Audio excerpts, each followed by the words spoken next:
Good evening. Welcome to South Asia Newsline. I'm Surabhi Sharma. Here are the top stories we are tracking for you on Wednesday, the 28th of August. Pakistan uses terror as diplomatic tool, says Indian Foreign Minister Jaishankar. Pakistan closes Karachi airspace amid soaring ties with India. And Afghanistan's first Vice President Dostum questions Ghani's policies on peace security. And now for all the details. India's Foreign Minister Jaishankar, who is on a two-day Russia visit, while speaking at a think tank, said that Pakistan is using terror as a diplomatic tool and obstructing trade in the region.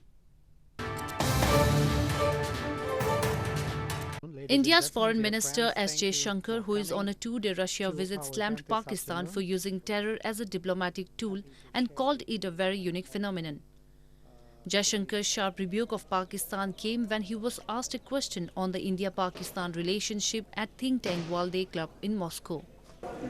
He also pointed out that Pakistan had refused to grant the most favoured nation status to India, even as New Delhi had granted it to the neighbouring country. Post the Pulwama terror attack on February 14, India had withdrawn the most favoured nation status granted to Pakistan. The problem with Pakistan is very different because I would say today, if you look at international relations, I cannot think of any other country in the world which actually uses terrorism as a diplomatic tool against its neighbor. So it's actually a very unique phenomenon. Jaishankar's Russia visit comes days ahead of Eastern Economic Forum in Vladivostok in September, where Indian Prime Minister Narendra Modi will be the chief guest. Indian Vice President M. Venkaiah Naidu on Wednesday said that if talks would happen between New Delhi and Islamabad in future, they would be only on the issue of part of Kashmir under Pakistan's illegal occupation. Naidu reiterated India's stand that Kashmir is an internal matter.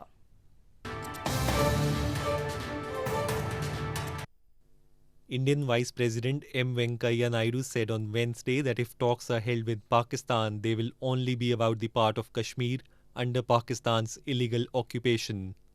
Keeping with India's stand, Naidu said that Kashmir is an integral part of India while speaking at a public event in southern Visakhapatnam city. Kashmir is an integral part of India. From 1952 onwards, 54 onwards, elections are held. Chief ministers are elected. There is an elected government at the state. Members of parliament are being elected. And what is there not to discuss? Yes, there is something remains to be discussed. I do agree. The remaining thing to discuss is about with our neighbor is hand over the remaining part of Kashmir to us. That is POK.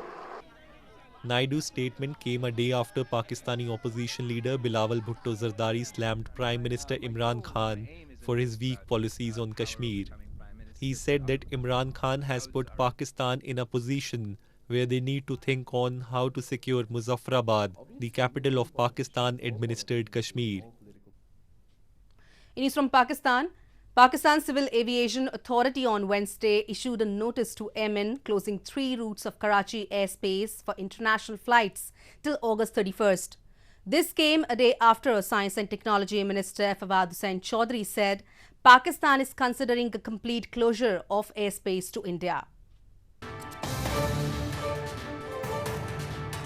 Pakistan Civil Aviation Authority or CAA on Wednesday issued a notice to Airmen or NOTAM closing 3 routes of Karachi airspace for all international flights from August 28th to August 31st.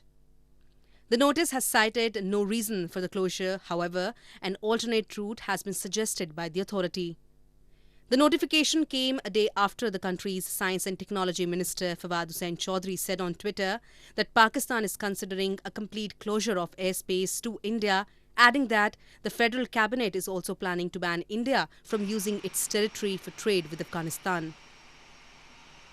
This comes amid heightening tensions between India and Pakistan over New Delhi's decision to revoke special status to Jammu and Kashmir earlier this month. Islamabad had announced downgrading of its diplomatic ties and suspension of bilateral trade with India following the move.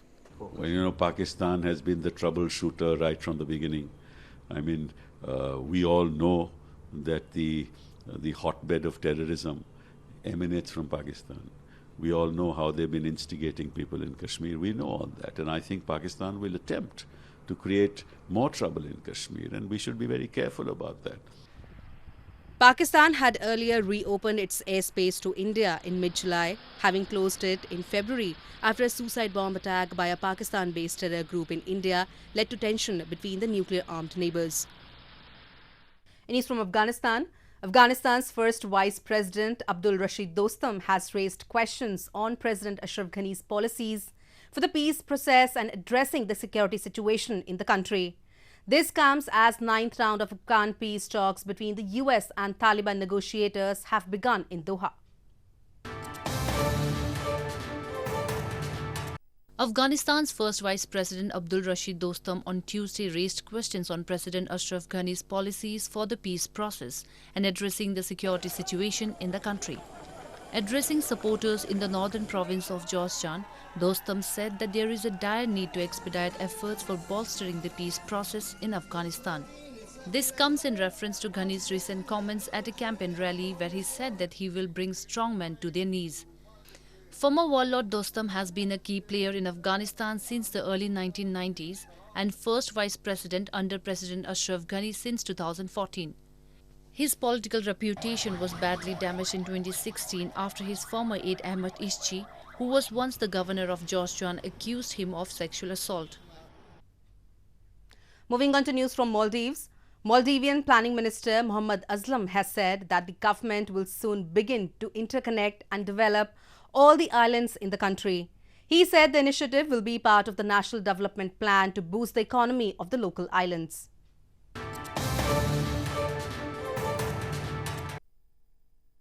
The Maldivian government on Tuesday said it will begin to interconnect and develop all the islands in the country in order to boost the economy of the local islands. Planning Minister Mohammad Aslam, speaking in the parliament, said that the government will develop all the islands under the country's National Development Plan. The minister said that the government will not just target to develop a single island of a region and will instead develop the region in such a way that the islands in each region are interconnected and dependent on each other. He said that Makunudu and other similar islands will not be excluded and added that sub-regions will be established and islands in each sub-region as well as islands in satellite clusters will be developed individually.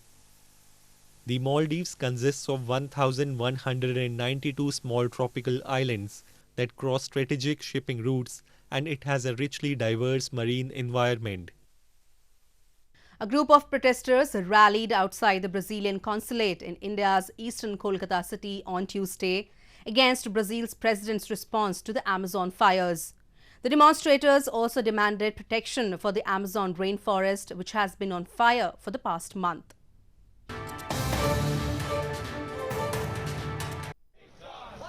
Dozens of protesters rallied outside the Brazilian consulate in India's eastern Kolkata city on Tuesday against Brazil's President Jair Bolsonaro's response to the Amazon fires. Demonstrators demanded protection for the Amazon rainforest while chanting and waving posters which said, "Save Amazon, burn Bolsonaro."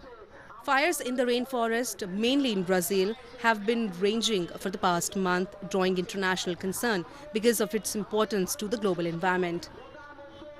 Amazon forest multinational company को बेच देना चाहते हैं। इसके विरोधिता में even हमारी देश में भी छोटोनागपुर का जो मालभूमि है, जमी जंगल का जो स्ट्रगल चल रहा है अभी वहाँ का इंडिजिनस पीपल का उसका स्ट्रगल के सॉलिडारिटी में हमारा आज का ये प्रोटेस्ट है। Brazilian President Bolsonaro has attributed the scale of the fires to drier than average weather and insisted on the need for the economic development of the Amazon to improve the lives of its 20 million inhabitants. Environmentalists have warned that his controversial plans for more agriculture and mining in the region will speed up deforestation. Artisans across India have started making idols of Hindu elephant-headed god Lord Ganesha ahead of a festival marking his birthday. The idols are worshipped every year during the 10-day-long festival and later immersed in water bodies.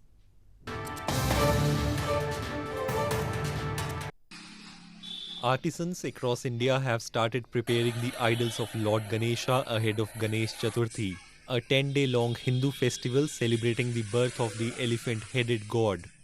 Artisans in India's northern Moradabad city are making eco-friendly idols to minimize ecological damage. Painted and decorated idols of Lord Ganesha are worshipped during the festival before they are immersed in rivers, lakes and seas.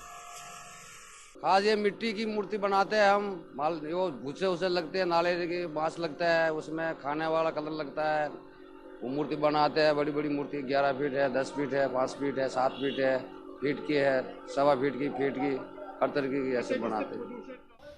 Craftsmen in India's eastern Bhubaneswar city are also working on hundreds of idols which are made every year in batches. The idols made in different shapes and sizes are always given a coat of whitewash before the actual painting starts. The work on them starts 2 to 3 months prior to the festival. 6 foot 7 foot 8 foot ऐसे रहता है और छोटा भी रहता है 1 foot का है आधा फुट का है 180 से लगा के है 16-17 हज़ार तक है. Celebrated as the rebirth of Lord Ganesha, devotees believe God of wisdom, prosperity and good fortune bestows his presence on earth during this auspicious occasion. This year Ganesh Chaturthi will be celebrated from September 2nd and will continue till September 12th.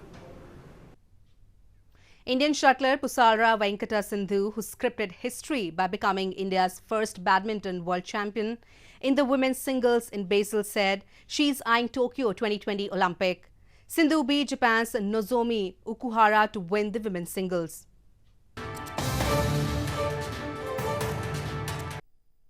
Indian shuttler and women's singles badminton world championship gold medalist Pusarla Venkata Sindhu is savouring the heady moment on arrival home after the historic win. Sindhu, who became India's first badminton world champion when she beat Japan's Nozomi Okuhara to win the women's singles in Basel on Sunday, said she is eyeing Tokyo 2020 Olympic. After finishing runner-up at the 2016 Olympics, last year's Commonwealth Games and Asian Games, and the previous 2 World Championships finals, Sindhu played in 5 other finals last year without winning any of them, raising questions about her mental strength. It's the Olympic year, Olympic qualification, so every tournament is very, very important for me. And of course, ultimate aim would be Tokyo 2020. But before that, it's more like when it comes to physical fitness or mental fitness or on-court sessions, you need to accordingly plan what it is, because nowadays everybody knows your game. Everybody will start to study your game. So you need to change a few things here and there every time you go onto the court. Earlier on Tuesday, Sindhu, flanked by her coaches Pulela Gopichand and Kim Ji-yoon, met Indian Prime Minister Narendra Modi in New Delhi and interacted with him. Also present on the occasion were Sindhu's father P.V. Ramana and Sports Minister Kiran Rijiju. Prime Minister Modi wished luck to the ace shuttler for her future endeavours. Well, that's the way it was in South Asia this evening. Before we conclude, the top stories once again. Pakistan uses terror as diplomatic tool, says Indian Foreign Minister Jaishankar. Pakistan closes Karachi airspace amid soaring tensions with India.